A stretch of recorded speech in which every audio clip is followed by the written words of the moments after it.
On en parlait. Tout d'abord, bonjour à tous nos auditeurs et à toutes nos auditrices. Je suis heureuse de vous retrouver aujourd'hui pour un interview. Mais je profite de la présente pour vous présenter tous mes vœux, que cette année soit pour vous une année de bénédiction du Seigneur et que vous rentriez dans une nouvelle dimension avec lui chaque jour, que vous appreniez à écouter davantage sa voix et à suivre chacun de ses pas. Aujourd'hui, je reçois Kenzo David. Bonjour Kenzo. Bonjour Corinne, bonjour chers auditeurs et auditrices du Gospel Mag, je suis l'évangéliste Kenzo David du ministère Réveil pour la Moisson, également pasteur et dirigeant de Radio Elion France. Tu es également pasteur, chanteur, mais cela n'a pas toujours été. Accepterais-tu de nous partager un peu ton vécu et ce qui s'est passé dans ta vie? J'étais dans le monde séculier, je faisais 46 dates dans l'année, j'ai chanté en France, à l'international, et donc je vivais très bien ma vie comme ça. Et à un moment donné, j'atterris dans la Vienne, voilà, parce que j'ai déménagé beaucoup de fois. Donc moi qui suis de l'Est, donc j'ai dû déménager du côté de Paris. Après de Paris, je suis descendu dans le sud de la France, du côté de Narbonne.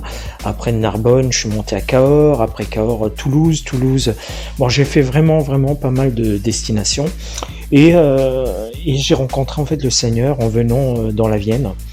Sur la Vienne, j'ai donné un concert, je me souviendrai toujours, dans un bar à Châtellerault, et là je rencontre donc un homme de Dieu qui est venu me parler, et concrètement il m'a dit exactement ce que je voulais entendre. En fait, j'attendais vraiment un appel de Dieu, c'était ma prière, on va dire quelques semaines avant cet entretien-là avec cet homme qui est venu me voir et qui avait plein d'amour, et il a prié pour moi, et j'ai vraiment senti l'amour de Dieu me toucher, quoi. J'ai vraiment j'ai voulu en savoir un petit peu plus sur Jésus-Christ.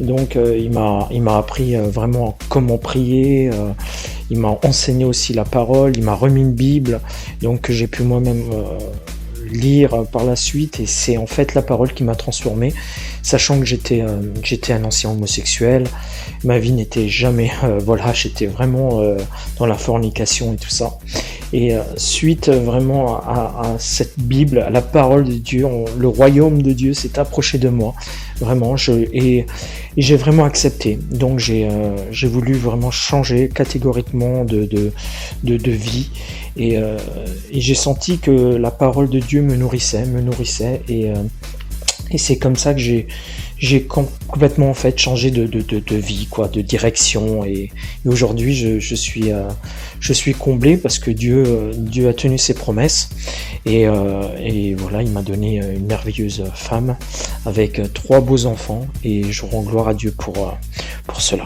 Dis-nous Kenzo, penses-tu que Dieu agit encore aujourd'hui? Et si oui, quelle a été la dernière expérience que tu as vécue et qui atteste de cela? Je pense que Dieu agit encore aujourd'hui dans ma vie. Il y a encore très peu de temps, quand j'allais évangéliser sur Poitiers, j'ai vraiment senti la présence de Dieu dans ma vie. Alors c'est tout bête ce que je vais vous dire, mais pour moi ça a une signification qui est énorme. C'est que au début de ma conversion, je voulais effectivement servir le Seigneur et tout ça, mais je n'avais encore jamais évangélisé. Et le Seigneur m'a montré que sans lui, on ne peut rien faire. Qu'on a beau faire l'évangélisation selon la chair, cela ne va pas forcément apporter du fruit. Mais avec lui, cela apporte du fruit. Pourquoi je vous dis ça? C'est qu'une fois, je me souviens, c'était il y a quelques années encore, j'étais avec ma fille. Ma fille avait 3 ans à l'époque, et on allait au supermarché, donc, et à un moment arrivé, j'étais en train de penser, j'ai dit Seigneur, j'ai peur d'évangéliser. Pourquoi j'ai cette peur? Au fond de moi, j'étais pas en paix. J'ai dit j'ai peur de bafouiller, j'ai peur de faire n'importe quoi. Et là, à ce moment-là, ma fille qui était juste derrière dit Papa, regarde à côté de toi. Et moi je regarde, je dis quoi? Qu'est-ce qu'il y a ma chérie? Elle me fait Jésus te tend la main, n'aie pas peur. Et là je m'effondre en fait en larmes devant ma fille, et je demande pardon au Seigneur. Et on va faire nos courses, et je reviens, et de nouveau ces mêmes pensées. Et elle me dit pareil, ma fille, une fois arrivée donc dans la voiture, en mettant les courses, en la mettant, en l'attachant, je m'assois sur, voilà, je reprends le volant et juste en partant donc, en quittant le parking, une nouvelle fois en fait, je reçois ce message de la part du Seigneur à travers la bouche de ma fille et qui me dit pourquoi tu doutes, papa? Pourquoi tu doutes? Tu sais que Jésus il est à côté de toi et il veut t'accompagner dans ce que tu vas faire. N'aie pas peur, tu es pas seul. Et ça, par contre, une enfant qui dit ça à 3 ans, à 3 ans et demi ou 4 ans, elle avait 4 ans. J'appelle ma femme en pleurs et je lui explique ce que j'ai vécu et elle me dit c'est incroyable. Effectivement, c'est pour ça que je dis que le Seigneur est vraiment fidèle. Il m'a choisi, ça a été une confirmation, j'ai eu plein de confirmations qui par la suite ont fait que j'exerce un ministère prophétique d'évangélisation. Mais je pense que le Seigneur atteste les choses, que ce soit à travers des hommes, à travers ce que l'on fait chaque jour pour lui, et il atteste ces choses-là, et c'est pour ça que je dis qu'aujourd'hui je ne suis pas seul, et je rends gloire à Dieu pour ces moments-là. Aujourd'hui, tu travailles dans le séculier, et tu exerces aussi dans le ministère.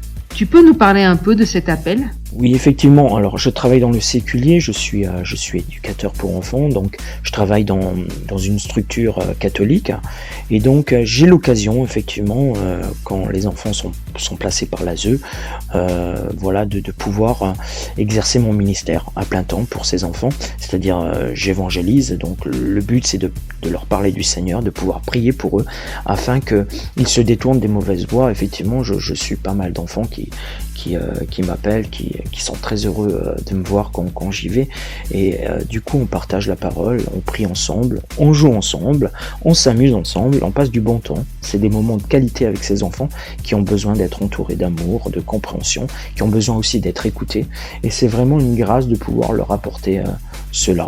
Voilà. A-t-il été facile pour toi d'entrer dans cet appel ? Alors, franchement, ça a été très difficile pour moi de rentrer dans cet appel, car j'ai eu des combats au fond de moi qui m'ont empêché de pouvoir aller plus vite. J'ai freiné pas mal de choses, car comme je le disais auparavant, je pense que voilà, on a tous des combats, on a tous des choses à changer en nous, et il y a des choses que je ne voulais pas faire, car j'étais quelqu'un de très timide. Moi, il n'y avait que la chanson qui comptait, hein, c'est-à-dire que c'était le seul moyen où je pouvais m'exprimer, c'était à travers le chant et les concerts que je donnais. J'étais intermittent du spectacle et tout ça, et effectivement je me dis que oui, je suis peut-être passé à côté d'autres choses pour servir le Seigneur, mais il m'a gardé, et aujourd'hui je l'exerce à plein temps, c'est-à-dire pour le Seigneur. Tout ce que je fais, je le fais pour le Seigneur, et je le fais pour l'amour des âmes aussi qui m'entourent, pour ceux qui ont besoin. Donc j'essaye d'exhorter les gens à avoir une relation personnelle avec le Seigneur, de s'approcher de lui, et qu'il nous aime après tout. Jean 3,16 dit j'ai envoyé mon Fils unique afin que quiconque croit en lui ne périsse point, afin qu'il ait la vie éternelle. Voilà. Donc je pense que le Seigneur nous demande à travers de faire de toutes les nations des disciples, et quels que soient d'ailleurs les médias que l'on utilise, les contacts qu'on peut avoir dans notre entourage, les bons et mauvais moments, on doit parler du Seigneur dans ces moments-là, quoi. C'est tout. Qu'il soit bon ou pas bon, ce n'est pas notre problème. Il faut parler du Seigneur, quelle que soit la situation, et Dieu fera le reste. Moi, c'est mon principe. Maintenant, effectivement, tout cela doit être encadré par la sagesse, hein, et l'amour. Si on a beau faire des choses, si on n'a pas d'amour pour les âmes, ça ne marchera pas. Nous ne porterons pas du bon fruit, parce que c'est un château de cartes qui va complètement s'effondrer à un moment donné.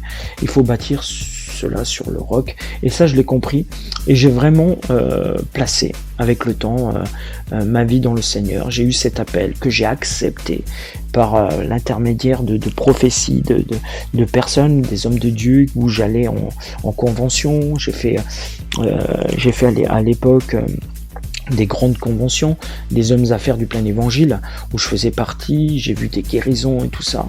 J'ai exercé on va dire mon ministère, mon début de ministère, c'était ça. C'était à travers ces conventions qu'on faisait du côté de Vichy, je m'en souviens et tout. C'était des grandes conventions où il y a eu beaucoup de délivrance, de guérison, et où la parole était vraiment prêchée avec hardiesse, on va dire. Et du coup, j'ai vécu ça et j'ai eu des confirmations par la suite où j'ai eu des hommes de Dieu qui m'ont dit que j'allais ouvrir ma bouche, que j'allais exercer un ministère prophétique et que le Seigneur allait m'utiliser puissamment pour l'avancement du royaume de Dieu. Et j'ai toujours refusé. Honnêtement, plusieurs personnes me l'ont dit et j'ai refusé ça. Jusqu'au jour où la 3e fois, j'ai dit stop, Seigneur, je fléchis le genou devant toi. Oui, j'accepte maintenant de te servir. Je ne peux pas continuer dans cette vie-là. C'est pas possible. Et toutes ces personnes qui confirmaient, qui prophétisaient sur moi, en fait, il fallait que j'accepte ça et non pas que je le refuse, parce que j'étais dans la désobéissance. J'étais quelqu'un qui désobéissait au plan de Dieu et je voulais plus être ainsi. Je voulais vraiment rendre gloire à Dieu pour l'être que j'étais, pour l'être que j'étais devenu, c'est-à-dire il m'avait libéré et tout ça. Et pour moi, il n'y avait pas 10 000 façons d'accepter de rentrer dans ce ministère. Il fallait simplement que je demande pardon et que je dise Seigneur, je te sers maintenant, je rentre dans l'appel que tu m'as donné. Et donc effectivement, avec les années qui passent, aujourd'hui je suis évangéliste, mais j'ai été aussi pasteur. Je suis pasteur à l'église Jésus est vivant au Luxembourg, avec le pasteur Jean Bruce, où j'ai été ordonné en septembre 2019. Voilà, et pour moi c'est un travail, une fonction que je prends vraiment à cœur, car j'ai énormément soif de la parole de Dieu avant tout, mais j'ai aussi un cœur pour les âmes qui sont perdues ou qui cherchent Dieu, et j'ai envie vraiment de leur apporter chaque chose au quotidien. Franchement, j'ai cet appel et j'aimerais tellement que ça continue, que ça ne s'arrête jamais. Voilà. Kenzo, quel mot d'encouragement aimerais-tu laisser à nos auditeurs et auditrices ? Alors moi, j'aimerais t'encourager effectivement à prendre les armes spirituelles. L'arme spirituelle que Dieu a établie pour ta vie aujourd'hui. Il ne faut pas que tu repousses cette main tendue que Dieu te donne aujourd'hui. Prends-la, saisis-la. Ne commettez pas l'erreur de penser que vous pouvez apprivoiser le malin. Il n'y a aucune coexistence paisible n'est possible avec l'ennemi, je vous le dis, car tôt ou tard, il anéantit les distraits et les insensés, je vous le dis. C'est vrai, il existe un certain nombre d'idées fausses qui sont dangereuses et qui font obstacle à la victoire et à la liberté spirituelle. Le Saint-Esprit dit expressément que dans les derniers jours, quelqu'un abandonnera la foi pour s'attacher à des esprits séducteurs et à des doctrines de démons.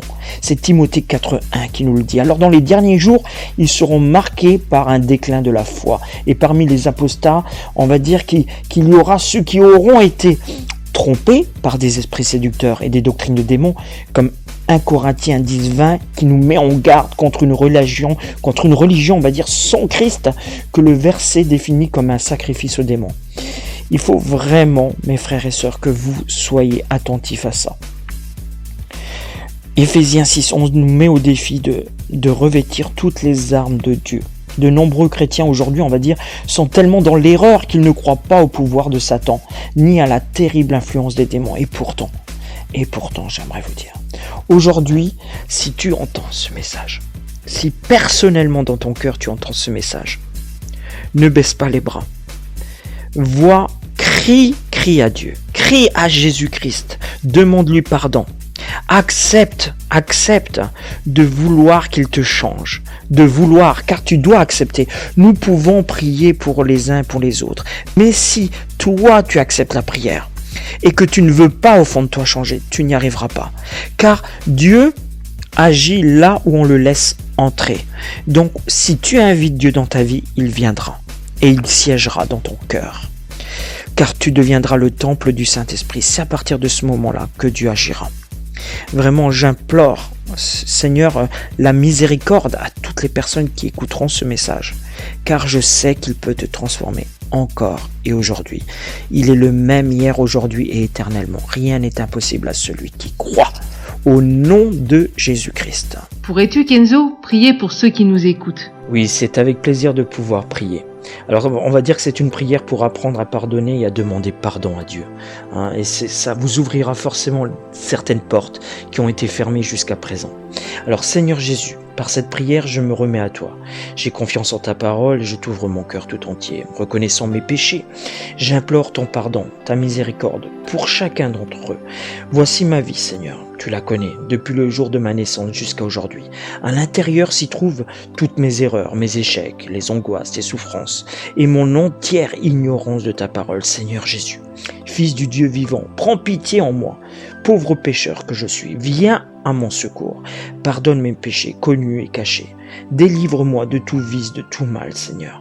En ta présence, je veux pardonner à toutes les personnes m'ayant offensé dans le passé, et peiner ou même porter atteinte, tout comme je te demande, Seigneur, de me pardonner aujourd'hui de mes péchés, comptant sur ta grâce. Je leur accorde mon pardon également, et je les remets à toi, Père, faisant appel à ta miséricorde infinie pour chacun d'entre nous. Et maintenant, Jésus, viens en moi, parce que je te reçois comme le Maître absolu, mon Seigneur et Sauveur. Viens vivre en moi. Donne-moi la grâce de vivre intensément dans ta parole en toutes circonstances, jour après jour. Inonde-moi de ton esprit qui est vie. Viens vivre en moi, Jésus, et empêche-moi de m'éloigner de toi. De tout mon cœur, je professe la parole de mon baptême. Certains que la grâce accordée par Dieu en ta personne, par le pouvoir du Saint-Esprit, qui m'apportera la guérison, le soutien et me guidera forcément dans cette nouvelle étape que je commence aujourd'hui à tes côtés. Merci Seigneur, merci Père, merci pour ce que tu me donnes. Dans le nom puissant de Jésus-Christ, je t'ai prié. Amen. Merci beaucoup, Kenzo, et à bientôt. Au revoir. Merci beaucoup, que Dieu vous bénisse. Au revoir. N'hésitez pas, donc si vous le souhaitez, à contacter Kenzo David sur sa page Facebook à Kenzo David et à visiter son site à www.réveilpourlamoisson.com. Je vous souhaite une excellente fin de journée et je vous dis à très bientôt. Bye bye. Nous écoutons Kenzo avec son titre « Heureusement ».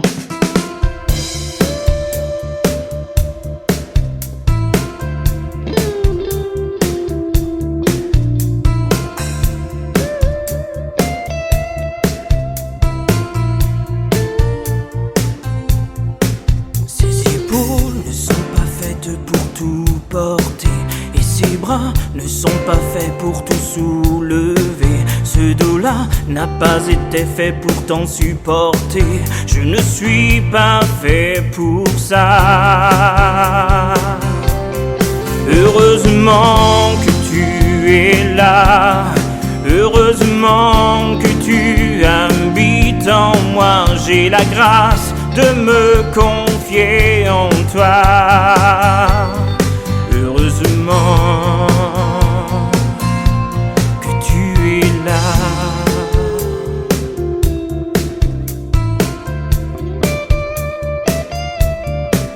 Apprends-moi à t'abandonner tous mes fardeaux. Apprends-moi à vouloir toujours te prendre au mot. Apprends-moi à reconnaître ce qui est faux, à aimer ta vérité. Heureusement que tu es là. Heureusement que tu habites en moi. J'ai la grâce de me confier en toi. Heureusement que tu es là.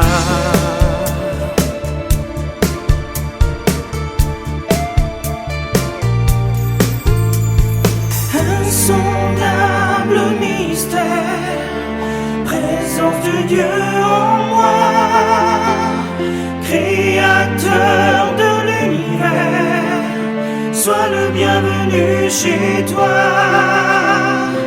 Insondable mystère, présence de Dieu en moi, créateur de l'univers, sois le